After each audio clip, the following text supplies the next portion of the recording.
लेकिन विकास कहाँ हुआ इस देश में, ये जनता को दिखाना चाहिए।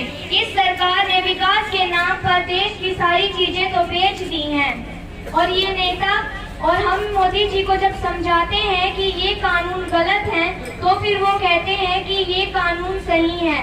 सही गलत का तो हम किसानों को ही पता है। मोदी जी के बनाने से ये कानून सही नहीं हो जाएंगे।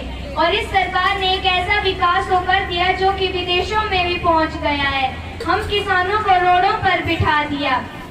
ऐसा विकास तो ना ही किसी देश ने किया होगा और ना ही आगे कोई करेगा। और कुर्सी मिलने के बाद तो ये नेता ऐसे बदल जाते हैं जैसे मौसम बदलता है। बिन मौसम बरसात आती है, भूकंप आता है, तूफान आता है, आंधी आती है। और वोट मांगने के लिए इस सरकार का और इन नेताओं का दिमाग तो ऐसे दौड़ता है जैसे प्रतियोगिता में घोड़े दौड़ते हैं।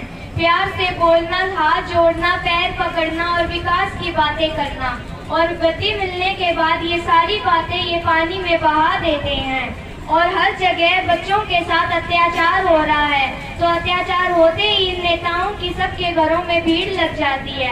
अगर यही भीड़ अत्याचार होने से पहले लग जाए तो फिर ये सब हो ही ना, और फिर मिनटों में मुआवजे की घोषणा कर देते हैं।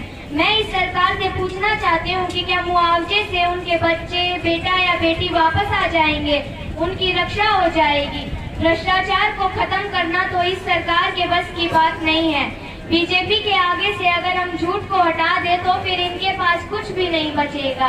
बीजेपी के सभी नेताओं को एक ही नंबर का चश्मा लगा है और प्रधानमंत्री जी 5 अगस्त के ही गीत गा रहे हैं। 5 अगस्त को मैंने जम्मू कश्मीर से 370 धारा हटाई, 5 अगस्त को मैंने राम मंदिर की नींव रखी, 5 अगस्त को मैंने ये करा, 5 अगस्त को उन्होंने ये काले कानून क्यों नहीं तुड़वाए। अगर वो 5 अगस्त को ये कानून तुड़वाना भूल गए तो फिर ये 5 सितंबर को इन कानूनों को रद्द कर दें, तभी इनका भला हो जाए। और 370 धारा तो अटल बिहारी वाजपेयी जी भी हटा सकते थे, लेकिन उनके पास पूरी बहुमत नहीं थी, इसलिए वो नहीं हटा पाए। और मोदी जी अपने खर्चों पर रो रहे हैं। संसद में 1 घंटे का खर्चा 1.5 करोड़ रुपए होता है, जो कि एक आम आदमी की सारी जिंदगी की कमाई भी हो सकती है। और ये सदन और संसद 18 दिन में सिर्फ 21 घंटे चला और उस 21 घंटे का खर्चा है 31 करोड़ 50 लाख रुपए। 31 करोड़ 50 लाख रुपए ये मोदी जी की जेब से नहीं गए हैं, ये हम जनता का पैसा है जो कि बर्बाद हो रहा है। प्रधानमंत्री जी, हमें 8 महीने 19 दिन हो गए हैं, जरा हिसाब लगाकर बताना हम किसानों के अब तक कितने करोड़ रुपए गए हैं। और हमारे जो 640 भाई अब तक शहीद हो चुके हैं उन पर भी ध्यान देना।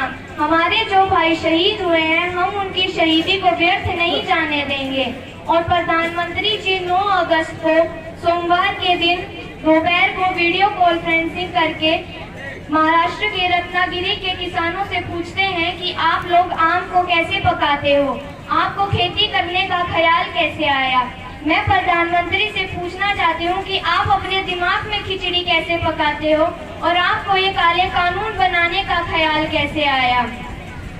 और 15 अगस्त को यानी कल के दिन हम सभी किसान खटकर टोल से ट्रैक्टरों को निकालेंगे, झांकी निकालेंगे। तब इस सरकार को बड़ा झटका लगेगा और ये सरकार हमारी एकता, हमारा भाईचारा देकर और हिल जाएगी। कल का दिन हम किसानों के लिए बहुत ऐतिहासिक रहेगा। हमें 15 अगस्त 1947 को आजादी मिली थी उन गोरे अंग्रेजों से, वैसे ही हम किसान भी इन काले कानूनों से और इन काले अंग्रेजों से आजादी लेकर रहेंगे और इन्हें देश से निकाल कर रहेंगे। हमें कल के लिए पूरी तैयारी करके रखिए और कल इस सरकार की आंखों में खंजर की तरह कल का दिन रहेगा। ये सरकार जगह जगह झंडे चढ़ा रही है लेकिन तिरंगे का मान तो इनको पता ही नहीं है। अब आखिरी में मैं अपनी बात को आप सबको हंसा कर ही खत्म करना चाहती हूँ। प्रधानमंत्री जी बहुत बोलते हैं कि मैं इस दुनिया के कोने कोने में गया, भारत के कोने कोने में गया हूँ, मैं 6 महाद्वीप 52 देशों में गया हूँ। तो मैं प्रधानमंत्री से पूछना चाहती हूँ कि क्या वो कभी अपनी ससुराल गए हैं? किसान एकता, किसान एकता, नारी शक्ति, दुर्गा शक्ति, जय जवान, जय जवान, जय जवान, माता दी।